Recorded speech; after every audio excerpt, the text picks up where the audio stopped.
temps que le public arrive, on va commencer. Les gens ne sont pas réveillés.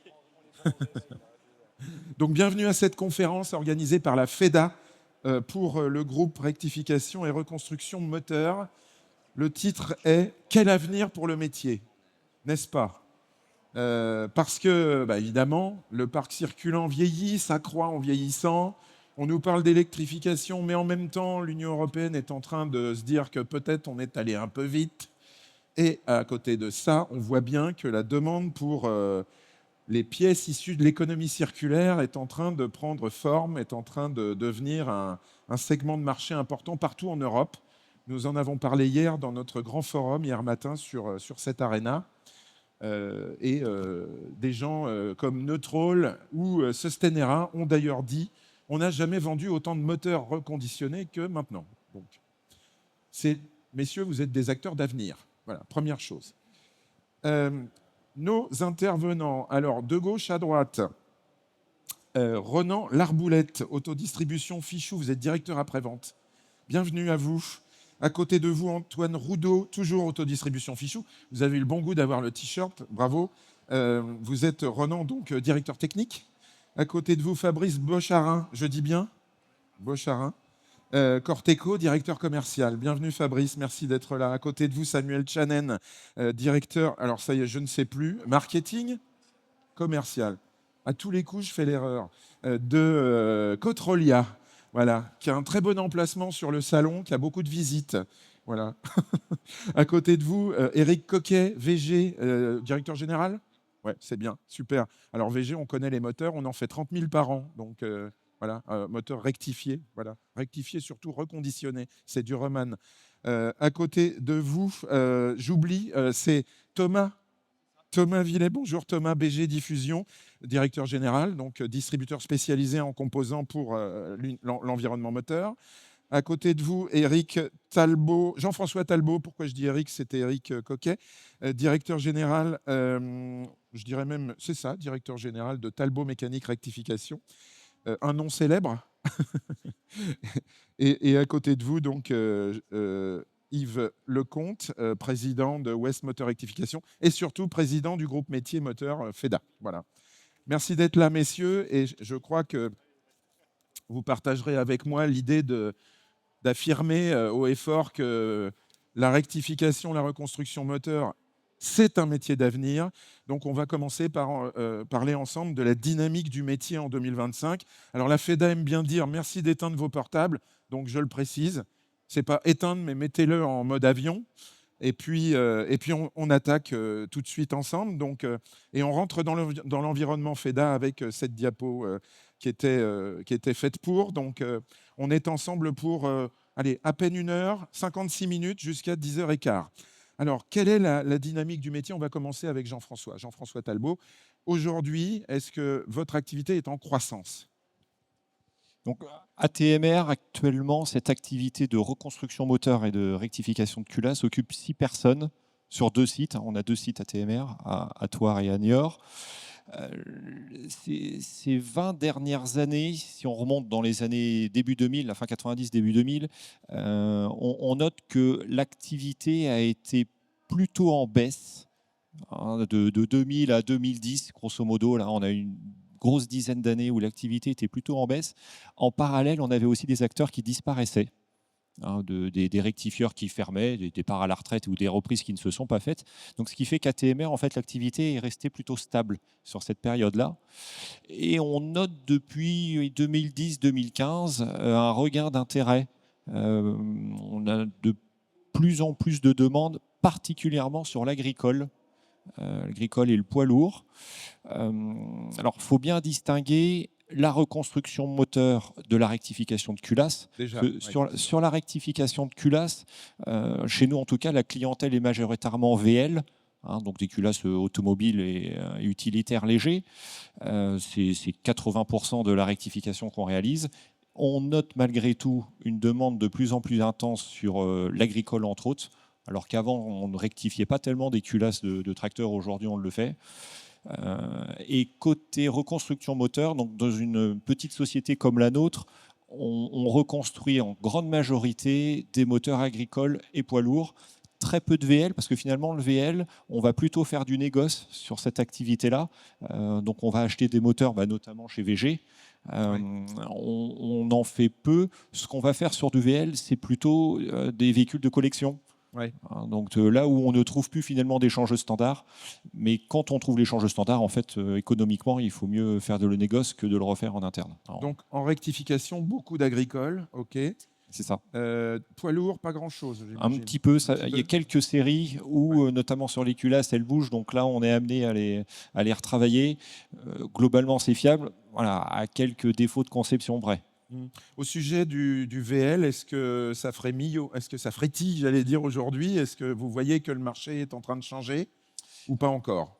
Alors, sur la partie reconstruction moteur, ou en tout cas négoce moteur, oui, on sent une demande accrue, le parc est vieillissant, les gens veulent garder leur voiture thermique plus longtemps. Donc là, on vend plus de moteurs en échange standard. Donc j'imagine que chez les gros faiseurs type VG, il y a plus de grains à moudre qu'il y a pu y avoir il y a quelques années. Nous, dans nos ateliers, techniquement, je vous dis, ça se ressent moins parce que ce ne sont pas des activités qu'on fait de manière majoritaire. Vous n'êtes pas identifié comme étant un hyper spécialiste de la rectification moteur, enfin de la reconstruction moteur VL. Exactement, Okay. Parce qu'on a une taille quelque part artisanale. On fait en moteur thermique, on va en refaire 3 ou 4 par mois. Okay. On va traiter une dizaine de culasses par jour, mais des moteurs reconstruits, ça va être 3 ou 4 par mois. On n'a pas suffisamment finalement de main-d'œuvre, on en reparlera plus tard, et on n'a pas suffisamment d'effectifs pour pouvoir traiter de manière industrielle des moteurs VL. Donc là, on s'adresse vraiment à des spécialistes qui ont industrialisé la reconstruction de moteurs VL. On va rester sur le terrain, on va demander leur avis à ces messieurs d'autodistribution Fichou. Je ne sais pas lequel de vous deux prendra la parole en premier, peut-être Antoine Roudot. Donc, Autodistribution Fichou à Brest a opté en 2024 pour la création d'une unité de rectification de culasse. Et VL en particulier. Hein. Donc, vous y croyez? Nous, on y croit, ça a été lancé. Mettez bien le micro sur le menton, menton comme ça. Il y a juste un an, on a... Un peu plus près. Ouais, il y a un an, on a monté un atelier de rectification de culasse. Donc on voit aujourd'hui qu'au bout d'un an, on voit qu'il y a de la demande, surtout sur le parc VL, VUL. Ouais. Donc justement, comme expliquait M. Talbot, on a aussi beaucoup de demandes, de plus en plus dans le domaine agricole, TP et industrie. Donc on est en train d'y réfléchir pour développer vraiment un peu plus, pour pouvoir y répondre, comme même avec M. Lecomte, pour Tractopièces, pour se fournir en pièces. On se fournit pas mal chez différents fournisseurs, mais on voit aussi qu'il y a une demande accrue dans les demandes de moteurs, boîtes de vitesse en échange standard, comme on peut le voir aussi avec la société VG. Et boîtes de vitesse aussi, alors. Oui. Bah, oui. ça paraît logique. Hein. On a un taux d'équipement du parc qui commence à aller en embellissant. C'est ça, on voit que le parc vieillit. À peu près, les véhicules en circulation aujourd'hui, c'est aux alentours de 11 ans et demi, si je ne me trompe pas. C'est quasiment 12 ans. C'est ça, voilà. Donc, source FEDA, 11,97. Attention. Il faut absolument télécharger la dernière publication sur le site. Donc on voit vous promettez que vous allez le faire. Hein. Je vais le faire, il n'y a pas de souci. Parfait, merci. Donc on voit justement que les clients souhaitent garder leur véhicule, donc acheter des pièces, réparer leur véhicule à moindre coût. Donc aujourd'hui, les initiatives, c'est de soit réparer avec de la rectification ou fournir justement sur de l'échange standard pour faire tenir le véhicule dans le temps. Ok, on passe la parole à Yves Lecomte. Alors, Tractopièces, c'est votre activité principale. Tout fonctionne, hein, je vous garantis. Les micros n'ont pas été rectifiés, mais voilà. S'ils l'avaient été, ils le seraient très bien, bien entendu. Naturellement. Mais ils fonctionnent très bien. Chez vous, donc, activité agricole très soutenue? Nous, l'activité est à 80% agricole, effectivement. C'est notre cœur de métier. L'atelier est au cœur de notre atelier de démontage, puisqu'on a une activité pièces d'occasion et pièces neuves agricoles, tracteurs. Et donc, on refait majoritairement depuis 20 ans maintenant qu'on a repris l'activité West Motor Rectification. On refait, c'était surtout pour refaire, parce que nous, on avait les carcasses moteurs, on avait la pièce neuve, mais il y a un vrai savoir-faire pour mettre les pièces neuves dans un moteur d'occasion. Donc, on avait repris, j'avais fait le choix de reprendre l'activité West Motor. et ce savoir-faire et les machines et le parc machine. Aujourd'hui, on a toujours une activité automobile, comme le disait Jean-François, et qui revient. Nous, en entrée culasse, alors maintenant on a une implantation très, très rurale, mais les entrées culasses reviennent parce qu'effectivement, comme tu l'as dit, des acteurs ont disparu, il y a des savoir-faire qui ont disparu malheureusement. Et on a une activité qui revient grâce à ça, l'allongement du parc. Et puis ce choix difficile pour les clients, est-ce que je passe vers l'électrique, l'hybride? Les gens ne savent plus. Enfin, sincèrement, il y a quand même des grandes interrogations. Donc pour vous, Ils le se VL, disent, le VL est bah, porteur. si j'ai une casse distribution, je vais refaire ma culasse. Enfin voilà, ça coûte, ça coûte un peu, Ouais. mais au moins j'ai ma voiture et je sais ce qu'elle vaut. Absolument, absolument. Donc ça, c'est surtout dans nos milieux ruraux. Enfin, en ville, c'est peut-être un peu différent, mais en milieu rural... Bah, en ville, on fait des joints de culasse autant qu'à la campagne, hein, en fait. Hein. Donc, oui, mais alors, il y a 20 ans, même oui, peut-être il y a plus 20 sur ans, le oui, parce périph'. que les joints de culasse étaient plus sensibles qu'aujourd'hui. Ouais. Mais pour notre activité agricole, C'est malin, ça. Tiens, il faudrait que Corteco fasse des joints un peu moins solides, quand même. ouais, c'est On donnera vrai. la parole après. Et, On parlera après. voilà. Pour l'activité agricole, oui, elle s'est développée depuis une bonne dizaine d'années, quinzaine d'années. Ce qu'il faut aussi retenir, c'est qu'en agricole, on a une durée de vie qui n'est pas du tout la même qu'en automobile. Enfin, si le parc s'allonge en automobile, en agricole, nous, on commence à toucher, pour notre partie ou vente de pièces ou réparation, on commence à toucher le tracteur pour la pièce quand il a à peu près à une dizaine d'années. Et on va jusqu'à des tracteurs qui ont des années 60-70 sur des Perkins qui ont été Ah, faits. les bons vieux Voilà. Perkins. Voilà, Ah, les ça, c'est Perkins, chouette. des IH, des NWM, des Someka, enfin des Fiat, voilà, des Dutz. Il y a eu une durée de vie des moteurs et de la technologie qui a été Mais très longue. les Donc, agriculteurs ont moins de moyens pour investir. Cette profession est en crise. ils ont moins de moyens et le matériel étant de plus en plus cher. On parle Voilà, aujourd'hui c'est de ça. plus de 1000 € du cheval. Quoi. Donc, Donc d'accord. un 1000 € du tracteur cheval, ça fait quand tracteur même de beaucoup. 200 Ouais. chevaux, ça coûte plus de 200 000 € aujourd'hui. Quoi. Voilà. Donc un moteur rénové, ça coûte moins cher. Donc l'agricole est concerné au même titre que les autres secteurs de la mobilité, finalement. Particulièrement. Ouais. Et en plus, l'agricole, il y a la notion d'hybride, d'électrique. Alors, je crois que dans le Finistère, il y a un test de de tracteur électrique, mais alors, je sais pas, Quelle horreur. visiblement, c'est un peu compliqué, c'est ce que j'ai cru entendre, mais bon. L'électrique est une solution, faut pas, Non, on mais peut pas, voilà, mais Plaisantons un peu de temps en temps. mais On en a le termes droit. d'autonomie et de quand on est au fin fond de la campagne, c'est pas facile c'est pas facile. Bah, à faut gérer, trouver quoi. des prises, hein, Il y a une déjà. autonomie, Ah, il y a une non, je autonomie, plaisante. voilà. Il y a un sujet qu'on n'a pas abordé, c'est le maritime avec Renan Larboulette pour Bonjour. Autodistribution Fichou. Bonjour. Ça, c'est un secteur qui se porte bien aussi. Énormément. Énormément. Énormément. Dites-nous en plus. On a sur le Finistère et même la base jusqu'à Lorient à peu près, des bases aéronavales. Donc des grosses choses, Naval Group, etc. Et sur ces choses-là, il y a les bateaux militaires. Et il y a un entretien énorme. Et des moteurs qui durent. C'est une merveille pour vous. Là, il y a des choses à faire. Ouais. Et le souci, c'est qu'on manque de techniciens. Ah, Donc, vous, on a une le demande problème, c'est ça. énorme. D'accord. Énorme. Parce Ouais. qu'on va prendre des moteurs Baudouin où on a des 12 cylindres, multipliés par 2 moteurs, plus la rechange sur le bateau, on peut arriver vite à 48 culasses à refaire en temps imparti. C'est sûr qu'un joint de culasse au milieu de l'océan, c'est moyen. Ça commence à être- Il y a déjà eu. Hein. Ça s'est vu. Mon beau-père était militaire sur les PC machines et Ah, il a eu ça à On faire va rentrer dans la vie Voilà. privée. Ça, j'adore. automatiquement.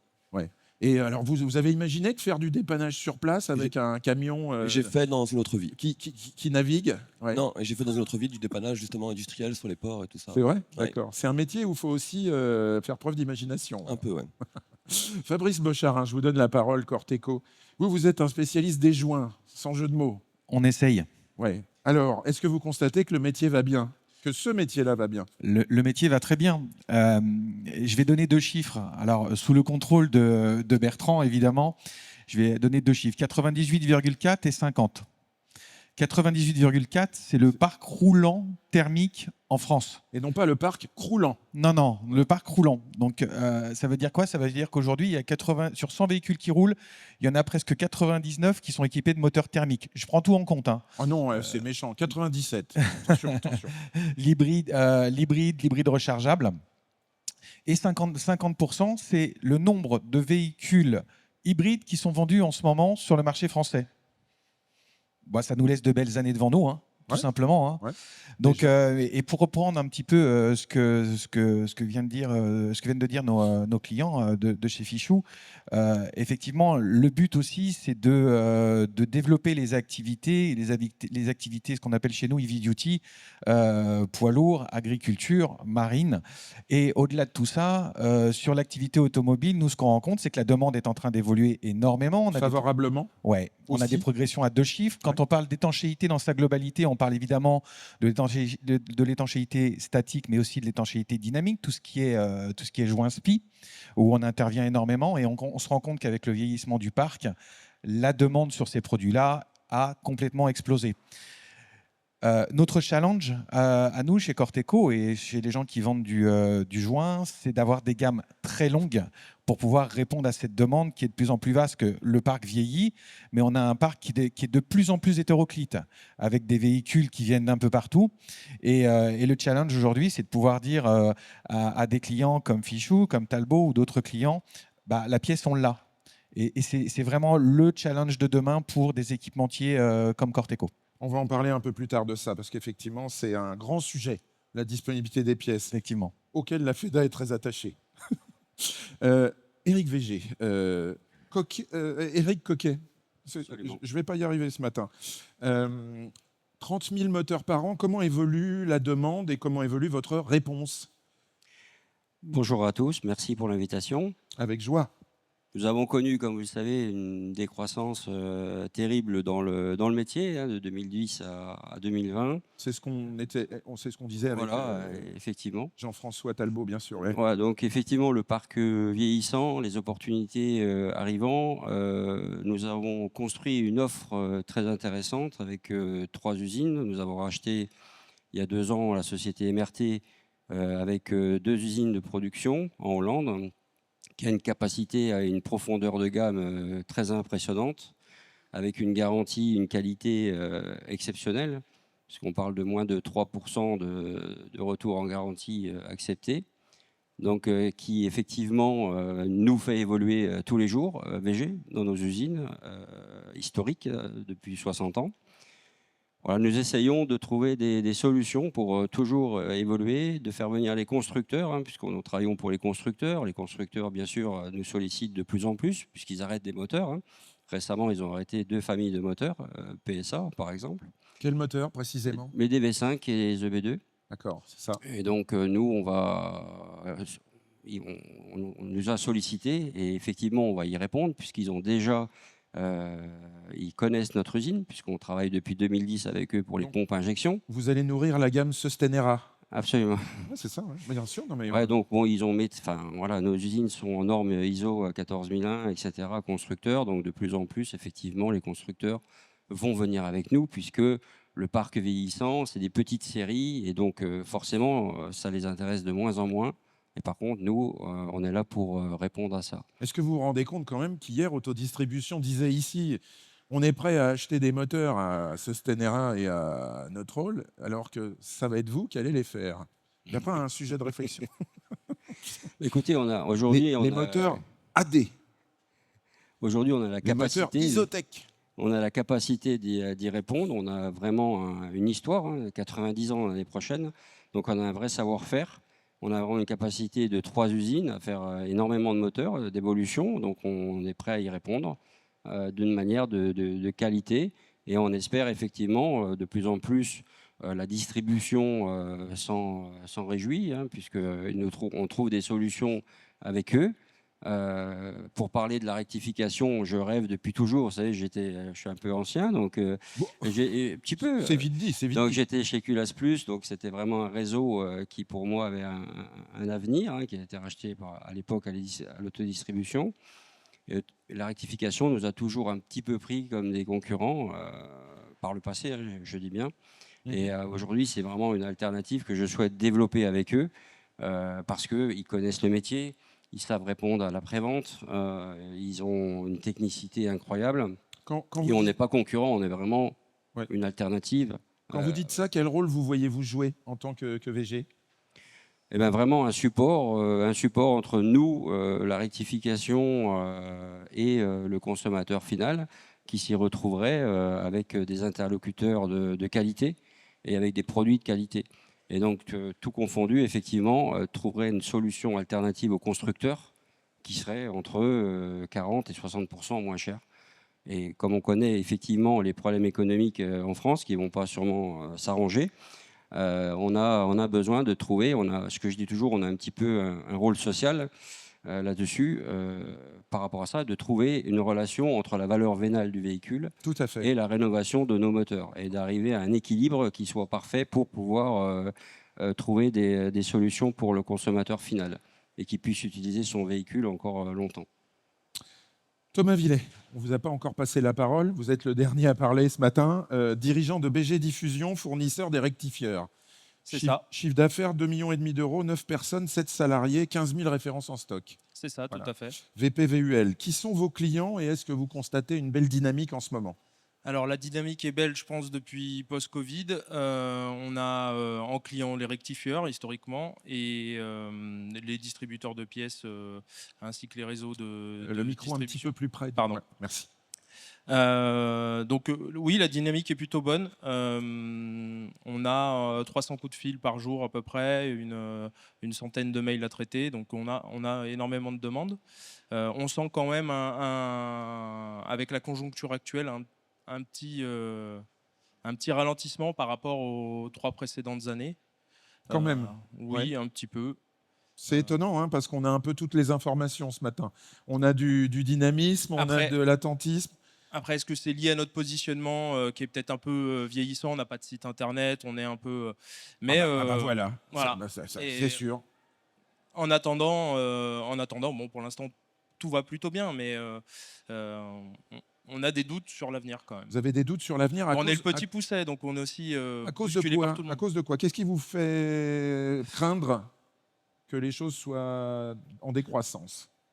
Alors, ce qui fait craindre, c'est aujourd'hui, on a une valeur des véhicules qui est assez surévaluée, je pense, et qui permet la réparation des moteurs thermiques. Donc, du coup, c'est plutôt un facteur positif. Voilà, ça, c'est un facteur positif, mais qui risque d'être bougé très prochainement, dans les 3-4 prochaines années, avec le sabordage de l'électrique. Donc, Ouais. il va y avoir ces sujets-là qui vont venir Le vite. sabordage, vous savez, c'est vite dit aussi. Hein.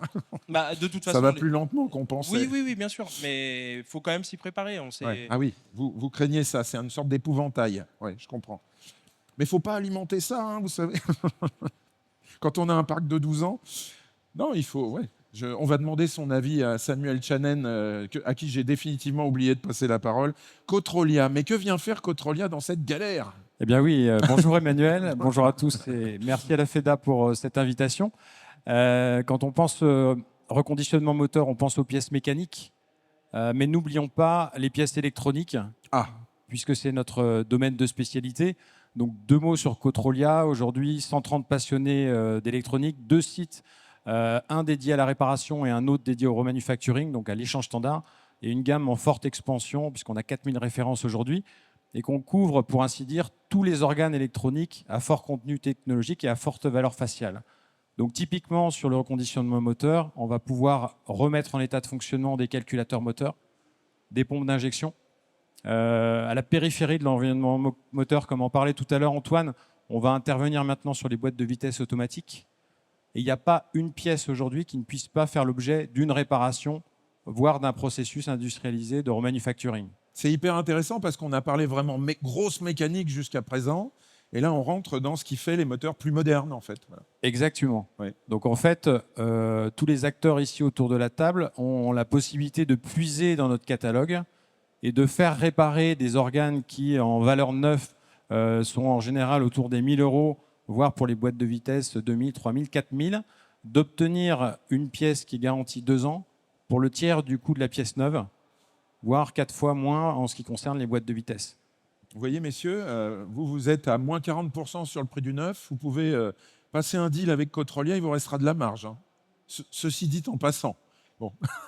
Et donc, vous avez trop dévoilé votre politique de prix. Ah non, il faut faire attention. Non, mais je pense que le modèle économique est au cœur de la problématique de chacun. Ouais. C'est pas toujours facile de sortir une rentabilité intéressante dans nos métiers. Il y a beaucoup de main-d'œuvre, beaucoup d'expertise.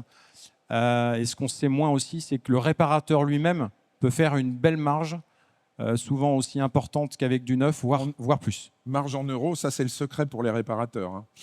Est-ce que vous pouvez nous dire si ces composants-là sont de plus en plus dans votre activité? C'est-à-dire, est-ce que la demande augmente? Ben, nous, sur l'activité globale, on constate un doublement du volume d'activité sur les 3 dernières années. Ouais. Donc, il y a vraiment un engouement pour les solutions issues de l'économie circulaire qui est très important. Oui. Mais je pense qu'il y a encore beaucoup de travail à faire pour faire connaître ces offres. C'est parce que les gens découvrent, en fait. Les professionnels découvrent. Il y a deux choses. Les professionnels ont tendance à aller à la facilité, parce que commander une pièce neuve, la recevoir le jour même, la monter sans immobiliser le véhicule, c'est tellement plus simple. Mais en même temps, c'est tellement plus cher et c'est tellement plus négatif pour l'environnement. Donc c'est un changement des mœurs qui demande beaucoup de temps et on a tous besoin d'agir pour faire avancer la cause. Ouais, ouais. Thomas Villet, je vous redonne la parole parce que on parle des moteurs anciens, mais vous avez, vous, je crois, vous bénéficiez des gros couacs de Stellantis. Bah, clairement, comme l'évoquait Eric, les moteurs EB2, des V5, ils ont énormément de problèmes. Bah oui, ça c'est super. Il y a des gros soucis de conception et c'est vrai que ces 2 dernières années, on vit principalement de ces moteurs, les H5F de chez Renault, au niveau tout ce Alors qui ça est c'est le 1,2 litre TCE. ouais, 1 litre de TCE. Il y a le 1 litre 3 qui commence à arriver, mais qui a l'air un peu plus fiable. Oh, ça va casser un maximum. Non, non, non. Donc l'arrivée de toute façon le downsizing plus moteur essence, qui était quelque chose quand même de relâché par les constructeurs français et européens, on va dire. On était sur le diesel. Le passage a été difficile et on le sent. Il y a eu de la casse et puis dans notamment les remontées d'huile, a priori il y aurait des soucis qui causent des. Ah bah c'est sûr que les remontées d'huile, elles sont allées jusque tout en haut chez Stellantis. Bon, pardon, je m'égare. Pardon. Oui, oui.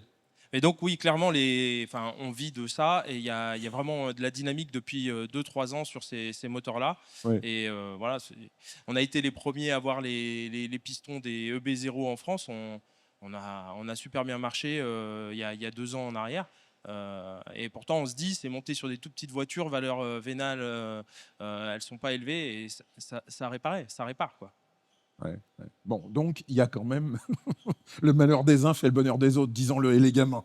Je voudrais qu'on parle de la concurrence, justement, puisqu'on est dans l'économie circulaire, des moteurs d'occasion. Parce qu'aujourd'hui, quand on interviewe les centres VHU, ils se frottent les mains. Ils n'ont jamais eu autant de demandes. Est-ce que ce n'est pas une gêne pour quelqu'un comme VG, par exemple, avec récupérer des carcasses pour refaire des moteurs? Le moteur d'occasion, finalement, c'est presque une concurrence directe? Pour la petite anecdote, je vais aussi faire personne qui a un peu d'ancienneté. Donc en 1999, j'ai démarché, j'étais le premier équipementier à démarcher les démolisseurs, parce que j'y croyais. Ah, bah voilà. Donc les démolisseurs, pour moi, ils ont la demande en priorité, puisqu'ils sont appelés à être les moins chers, etc. Et donc, ils ont la demande. Mais parfois, il manque entre 30 et 50% de produits. Et donc VG a toujours été une alternative et ils nous le rendent bien aujourd'hui puisque je travaille beaucoup avec eux, les démolisseurs, au même titre que j'aurais voulu travailler avec les rectifieurs à l'époque. Donc voilà, on a vraiment maintenant aussi une base de clients solide et horizontale. Mais les démolisseurs, non, c'est pour moi une vraie opportunité en termes de clients et de fournisseurs. Donc aujourd'hui, ils répondent à une demande sociale, économique. Ils se sont vraiment organisés ces dernières années au niveau digital. Ils ont vraiment énormément progressé. L'image qu'on avait d'eux avec des bottes et des gants pour aller chercher les pièces, c'est fini. Aujourd'hui, c'est des multi-factories, c'est vraiment impressionnant. Ce sont des gens qui ont connu une mutation absolument magnifique. Magnifique, et ils se sont modernisés, et ils ont su prendre le marché. Et nous, on arrive effectivement aussi en alternative. Et comme ils ont énormément de demandes, ils ont des 15 ou 30 000 de visites uniques par jour sur certains sites. On essaye effectivement d'être plus tard aussi présent pour cette solution. Il y aura toujours la solution moteur échange standard, moteur occasion, moteur neuf quand il y a des possibilités, et rénovation quand on ne peut pas avoir tous ces produits-là. Donc pour moi, c'est une vraie opportunité. Merci pour ça. Je voudrais qu'on termine ce premier thème avec Autodistribution Fichou pour parler des niveaux de prestations qu'attendent les clients. Antoine, peut-être. Aujourd'hui, un réparateur, on dit qu'il veut tout de suite, mais dans le moteur, est-ce que c'est possible, lorsqu'on a une rectification à faire, de s'organiser pour travailler en 24 heures, 48 heures, je ne sais pas. Quel est votre target? Alors généralement, les clients nous contactent un peu en avance, s'ils le peuvent du moins. Des fois, c'est la surprise, ça peut arriver comme ça. Donc on le reçoit, on voit avec le client justement pour dresser un devis. Ensuite, généralement, je contacte différents fournisseurs, comme des fois BG, justement, pour pouvoir trouver des pièces, comme on peut avoir des cases de distribution, au simple joint de culasse, voire même d'autres problèmes annexes sur les moteurs. Donc derrière, on dresse le devis, et nous, on se donne à peu près maximum 48-72 heures pour restituer au client. Parce que ce qu'il faut savoir, c'est qu'avec les différents garages, des fois, ça peut bloquer des ponts. Donc il faut être assez réactif aussi. Bien sûr, oui. Pour que justement le principe de la rectification puisse toujours être intéressant envers le garage, contrairement à du neuf où ils achètent et ils posent directement. Il faut que la promesse soit inclue, donc ce délai et cette C'est organisation. ça. On essaye de faire au mieux, sauf si on a des problèmes pour l'approvisionnement de pièces, que des fois on ne peut pas tout avoir tout de suite. Ouais, ouais. Bon, vous me livrez une transition parfaite pour la deuxième thématique, qui est justement celle de la disponibilité des pièces, celle du sourcing, effectivement, le gisement qu'on appelle en économie circulaire.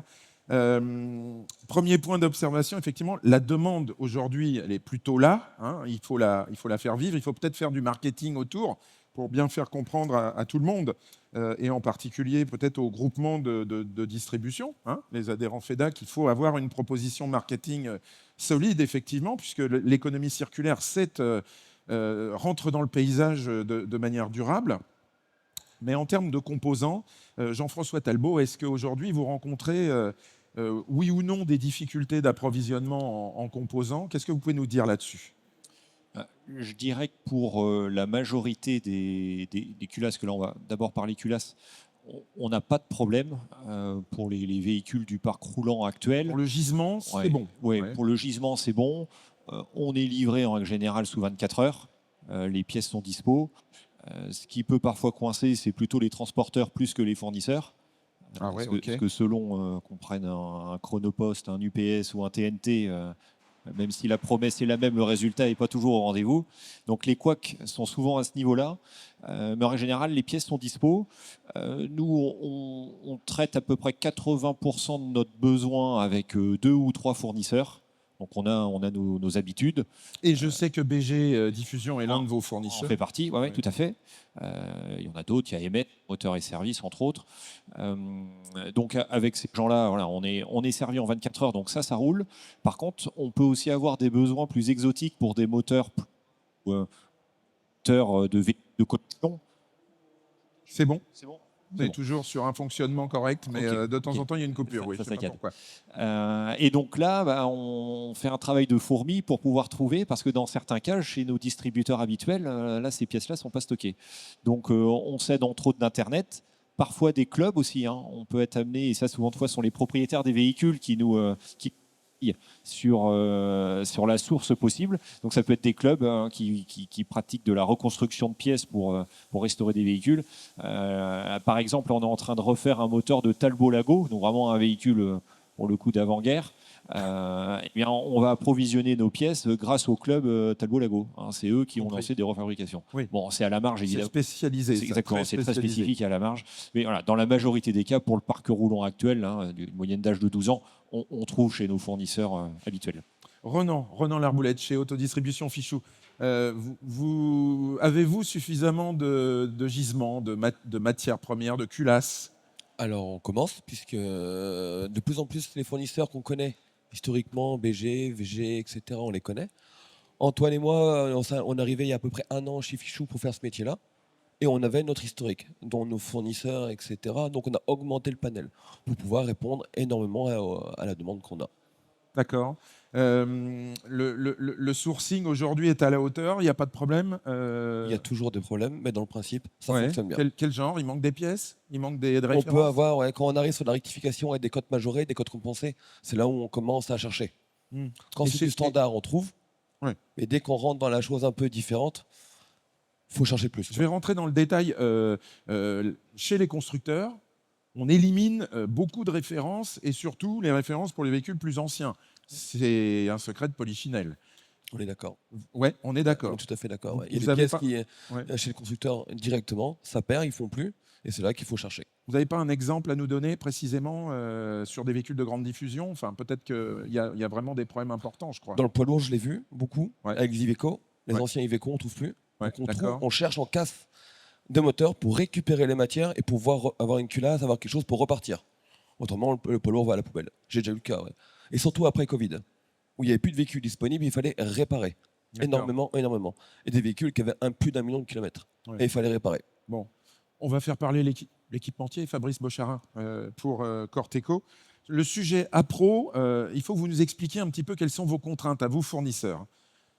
La principale contrainte, c'est de répondre à une demande qui s'étoffe en fait, hein, puisque comme tout le monde le dit depuis tout à l'heure, le constructeur est de moins en moins à même de répondre à une demande sur des véhicules anciens. Ouais. Donc ça veut dire que c'est l'aftermarket qui doit compenser. Mmh. L'aftermarket, ce sont les fournisseurs, c'est Corteco, c'est d'autres intervenants.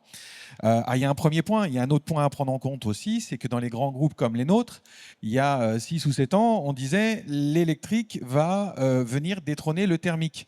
Donc, des grands groupes comme les nôtres qui réalisent que le groupe Freudenberg, 12 milliards d'euros, on a dit, oh là, les chaînes de production de joints de culasse, on va peut-être ralentir un peu la cadence. Vous avez fermé des usines? Non, on n'a au pas sein- fermé d'usine. Ouais. On a réduit des capacitaires.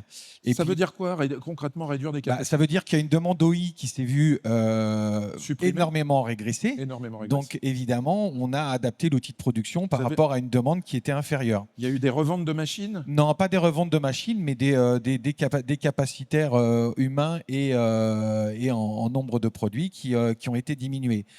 Et puis, depuis 2-3 ans, la situation s'est inversée.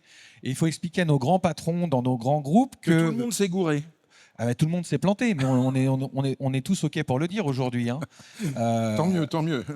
Et il faut faire machine arrière et il faut pouvoir servir une demande qui est en progression à deux digits en ce moment.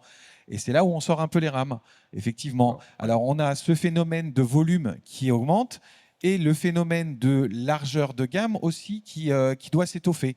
Donc, la combinaison des deux, certes, elle est positive parce qu'à un moment donné, ça nous génère à tous du business, mais ça met une certaine difficulté dans l'approvisionnement et la logistique produit. C'est ça. Voilà.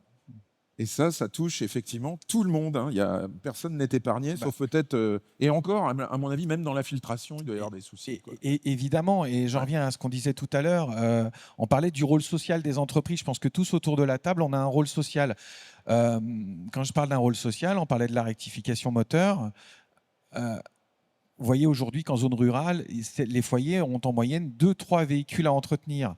Il est clair que ces véhicules-là ne passeront jamais en électrique parce que le pouvoir d'achat du consommateur final et de ses familles, ils ne peuvent pas se permettre de switcher sur l'électrique. Donc qu'est-ce qui se passe? Il va falloir entretenir des véhicules. Et l'offre, elle doit être large et elle doit être aussi économiquement viable. Et c'est là où tout le monde a un rôle à jouer parce que rectifier un moteur, ce n'est pas anodin. Et il va falloir que ces consommateurs finaux, on puisse les convaincre que leur voiture elle a encore une valeur et qu'elle peut encore rouler au travers de réparations qui sont aujourd'hui, je ne vais pas dire anodines, mais qu'on peut réaliser très facilement. Ouais, je voudrais d'ailleurs qu'on observe un petit peu ce que vous avez tous vu sur Equipoto. Cette année, les fournisseurs chinois ont de très beaux stands. Enfin, il y a une montée en gamme. Et quand on regarde un petit peu ce qu'ils vendent absolument toutes les pièces aftermarket, mais absolument toutes. Je vous livre cette réflexion, Thomas Villet, vous allez peut-être nous accompagner là-dessus. La concurrence de l'Asie, ce n'est pas une menace énorme pour des gens comme vous et vos fournisseurs traditionnels? Je pense que le sens de l'histoire va faire que la distribution, elle va être de plus en plus directe, jusqu'au garage dans un premier temps. On voit déjà des clients finaux aller chercher En rapprochant un peu le micro, excusez-moi. Pardon. En allant chercher des pièces hyper techniques, même loin. On a des témoignages de gens qui ont essayé, qui sont plutôt contents d'avoir acheté directement en Chine. Et puis, il n'y a pas de secret. Aujourd'hui, ce que revendent les principales marques, c'est tout fabriqué en Asie. Il y a de moins en moins d'usines en Europe. Nous, on travaille directement avec 2 usines, mais tout le reste, moi je suis persuadé, on ne sait pas tout l'origine des pièces, mais je suis persuadé que la majorité que ce qu'on vend vient d'Asie. Donc Donc, qu'est-ce que ça veut dire pour vous? Est-ce que ça veut dire que vous allez devoir, comme on dit, aller à Canossa, c'est-à-dire vous sourcer en Asie? Bah, si on veut exister à travers Oui, à terme, il faut qu'on y aille. Aujourd'hui, on travaille avec la Turquie, Ça s'éloigne de Angleterre, plus en Allemagne, plus. et oui, on sera obligé d'y aller. Enfin, on Ouais. commence à aller chercher. Après, c'est le risque de la fiabilité, parce que les niveaux de garantie, c'est pas les mêmes. Et quand on est des- Quoi qu'on on trouve Oui, de tout, hein, quand oui, je dis mais de sauf tout, que c'est aussi bien dans le en meilleur face, que dans le pire. en face avec l'assurantiel Europe, aujourd'hui, on a des fournisseurs anglais qui ont été, quand il y a eu on a eu un cas de garantie sur un arbre à cam, la note elle est montée quand même en assurance à 160 000 €. Ils sont allés chercher notre fournisseur en Angleterre. Je suis pas sûr qu'ils aillent le chercher en Asie. Donc ça veut dire c'est nous et notre assurance qui fera tampon. Donc c'est ça le risque en fait. D'accord. Mais d'un autre Fiabiliser. côté, Ouais. Fiabiliser d'un le autre sourcing. côté, s'ils fabriquent pour les distributeurs européens, ils sont capables de faire des produits fiables. Et on le voit à travers la pénétration dans les salons, dans la recherche, c'est-à-dire qu'ils viennent vous chercher pour distribuer leurs produits, qu'ils vont aller chercher du marché en Europe. Et puis comme la porte des États-Unis se ferme, ils vont être très agressifs, je pense, avec l'Europe. Mais voilà, ils ont raison. Enfin, on leur a donné les clés pour être les producteurs de nos besoins, et aujourd'hui on va le payer ces prochaines années. Fabrice Bocharin, réaction par rapport à ça? Oui, évidemment une réaction en lien avec ce que je disais tout à l'heure. On a des gammes qui s'élargissent. Les équipementiers peuvent plus, pour fournir l'aftermarket, se contenter uniquement de ce qu'ils fournissent à l'origine. Mais ça, c'est vrai depuis, moi, ça fait 30 ans que je suis dans l'aftermarket. Ça a toujours été vrai. C'est un faux problème. Sourcé en dehors de l'Europe, tous les équipementiers l'ont fait. Et le font. Ouais.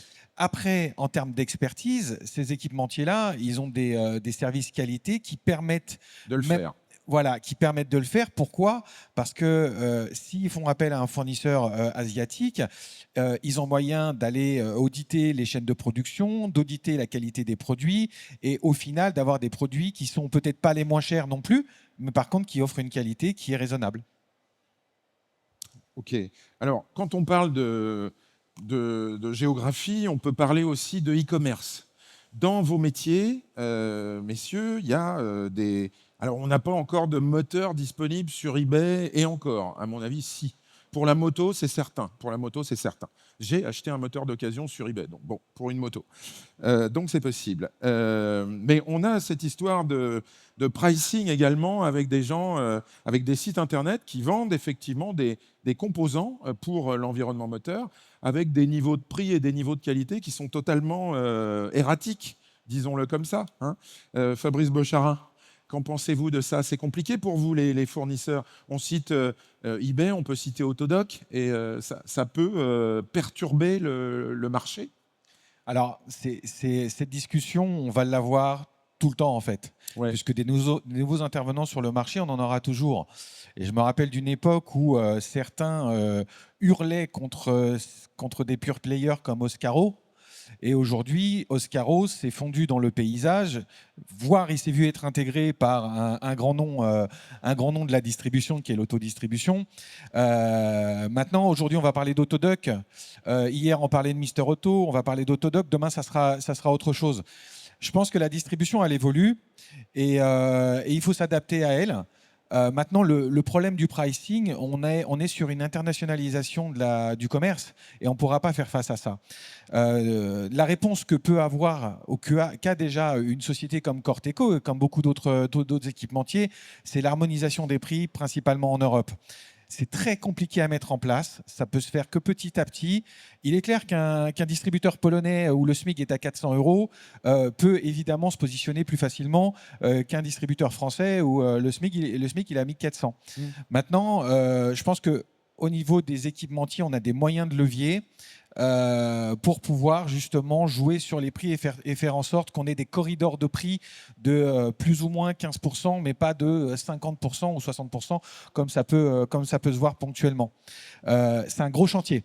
C'est un très gros chantier. Ben oui, parce que s'il y a des 50%, franchement, il y a un trou dans la raquette. Alors oui, parce qu'on le voit. C'est sûr que... Maintenant, je vais pas donner une réponse, mais aujourd'hui, Autodoc, tout le monde sert Autodoc. Pas seulement les équipementiers, Je citerai pas de nom, mais les distributeurs aussi servent Autodoc. Tout le monde va là où... Il y a du business, donc là où on il y a va, du on va business. chercher le business. Ouais, ouais. Samuel Chanen, ça passera pas par vous, parce que chez Cotrolia, on utilise un mécanisme qui est celui de la réparation, de l'échange-réparation. Même pas l'échange, c'est la réparation. On vous envoie le composant et vous le renvoyez. Vous allez peut-être aussi passer au remanufacturing, d'ailleurs. Expliquez-nous le mode de commercialisation. En fait, on a effectivement différents canaux de commercialisation. Historiquement, on a toujours eu une clientèle en direct, de par le modèle économique, puisqu'on a énormément en fait, de ressources humaines pour produire cette solution de réparation. Mais on travaille aussi avec des partenaires, notamment le réseau autodistribution. On a des accords avec des grands comptes, des groupes de concessions. Et finalement, notre stratégie, c'est de permettre au réparateur de choisir le canal par lequel il veut utiliser nos services, sans jamais lui imposer.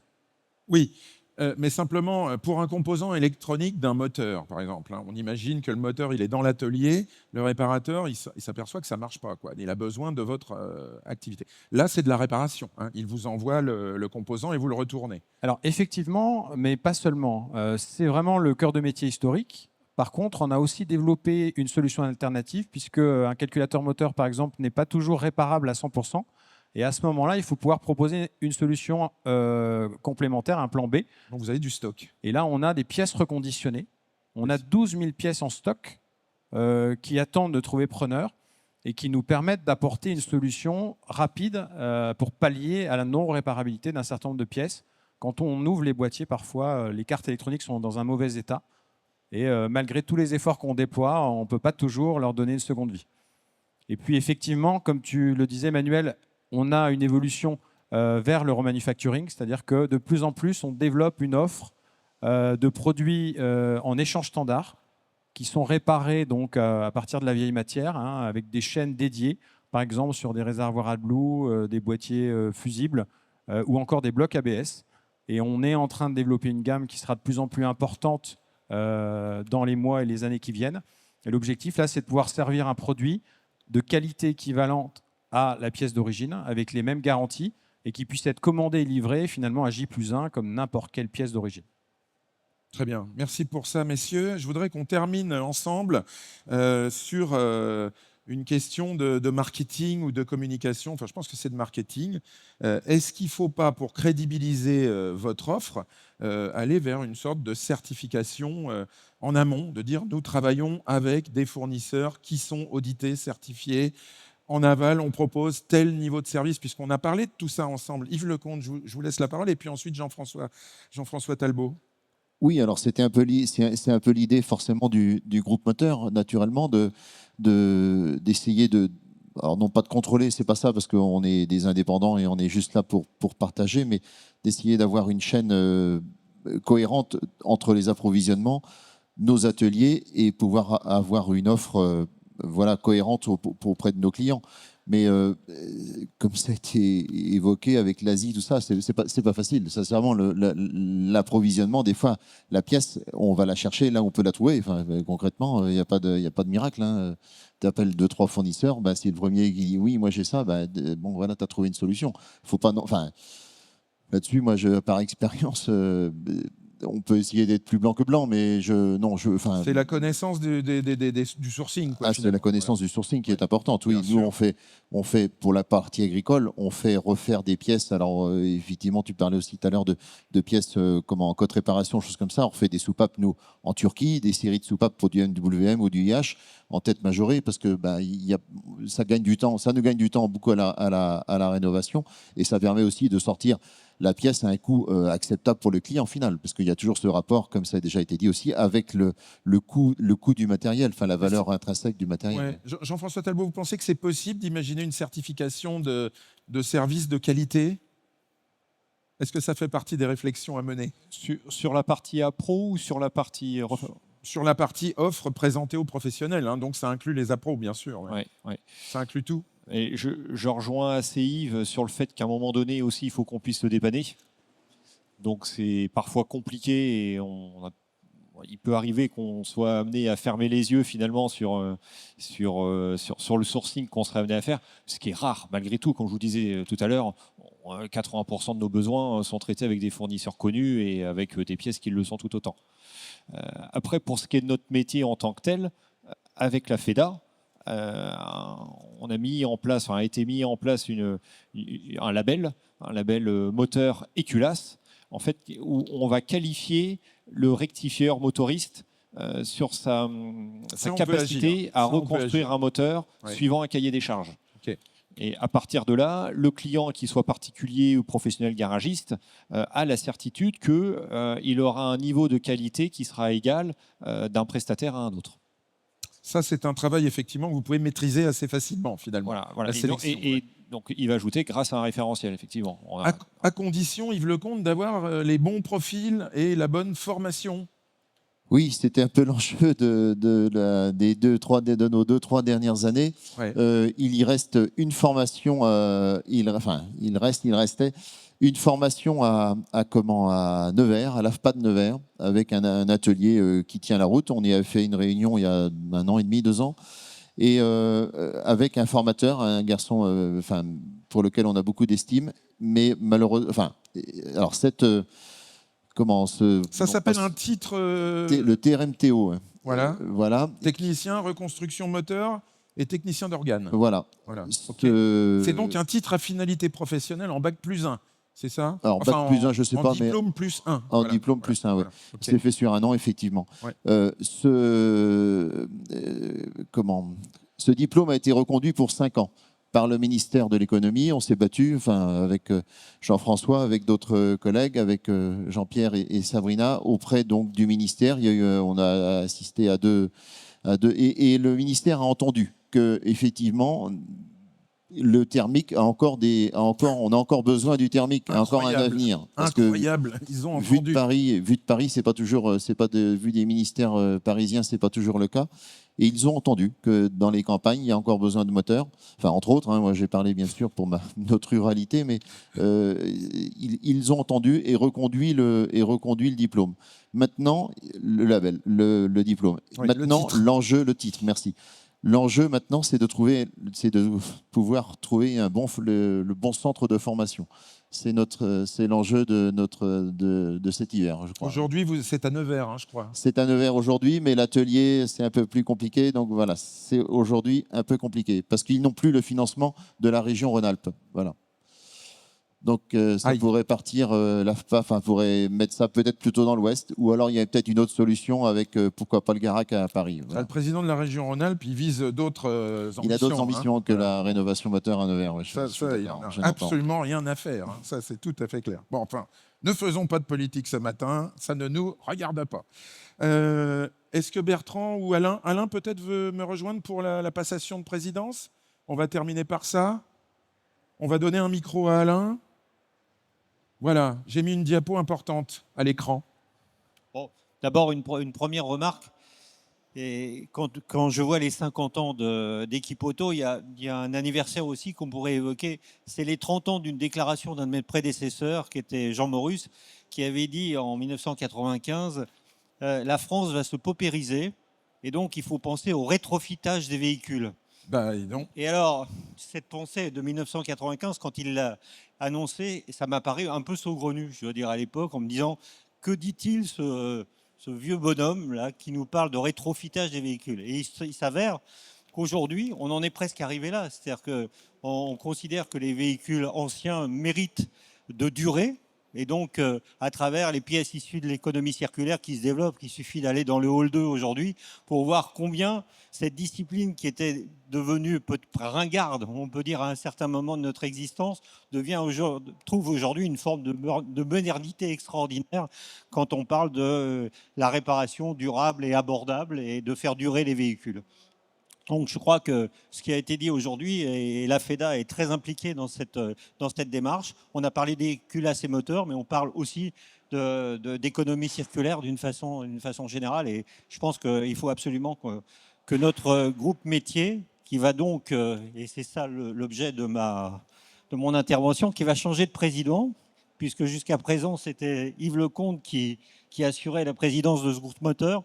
Alors, pour ceux qui peut-être n'appréhendent pas bien la notion de groupe métier à la FEDA, et je vais préciser les choses, on a évidemment, dans une fédération comme la nôtre, on a un métier qui est celui d'une organisation professionnelle. On s'occupe du fiscal, du social, de la convention collective, hein, c'est ce que font les organisations professionnelles.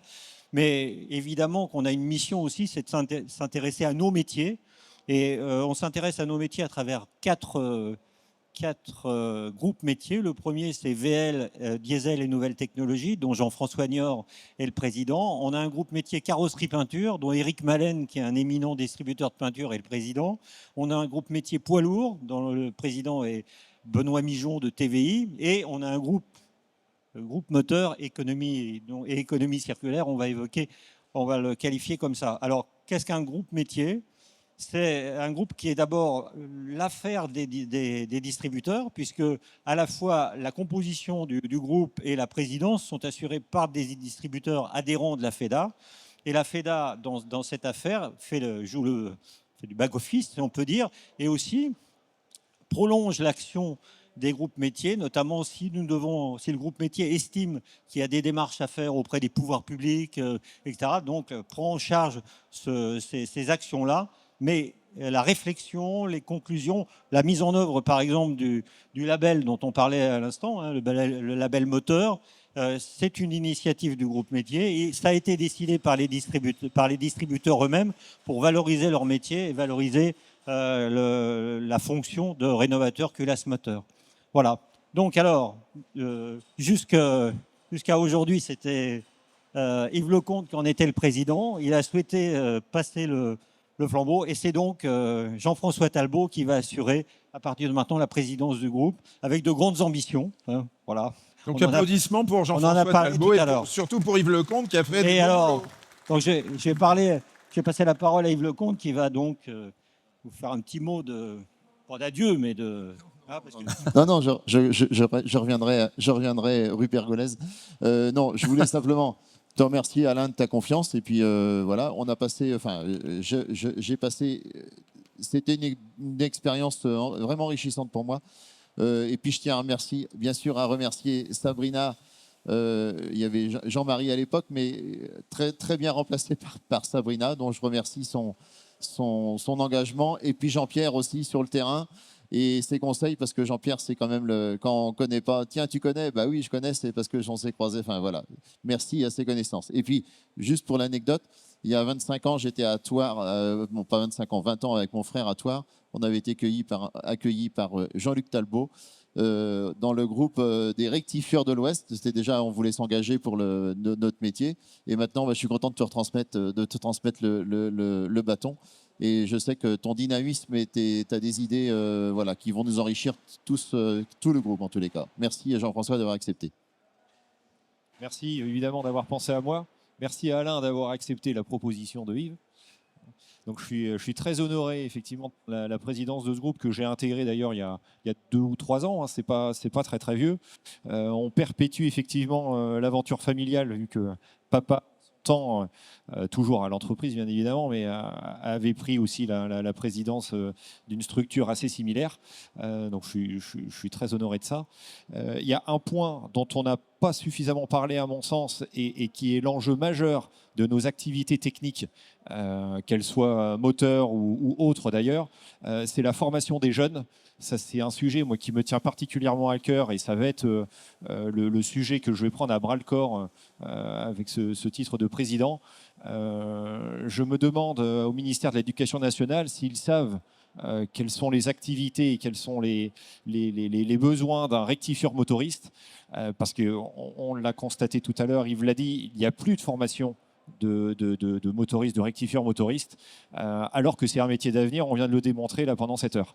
Donc on a besoin certes de formation, mais on a aussi besoin de candidats, et les candidats, ça se au collège. C'est au collège, en fait, où il faut que les communications se fassent, que les professeurs viennent dans nos entreprises pour comprendre ce qu'on fait.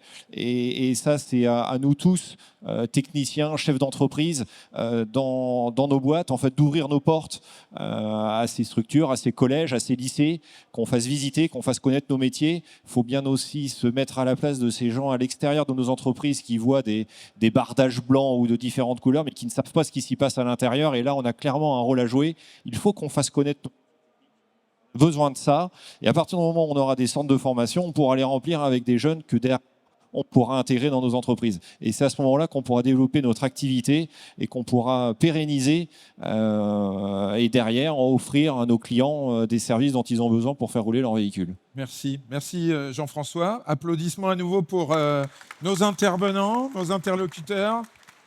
Et donc, c'est sur ce message d'organisation future d'un moteur tour dans tous les lycées de France et les CFA qu'on va se quitter.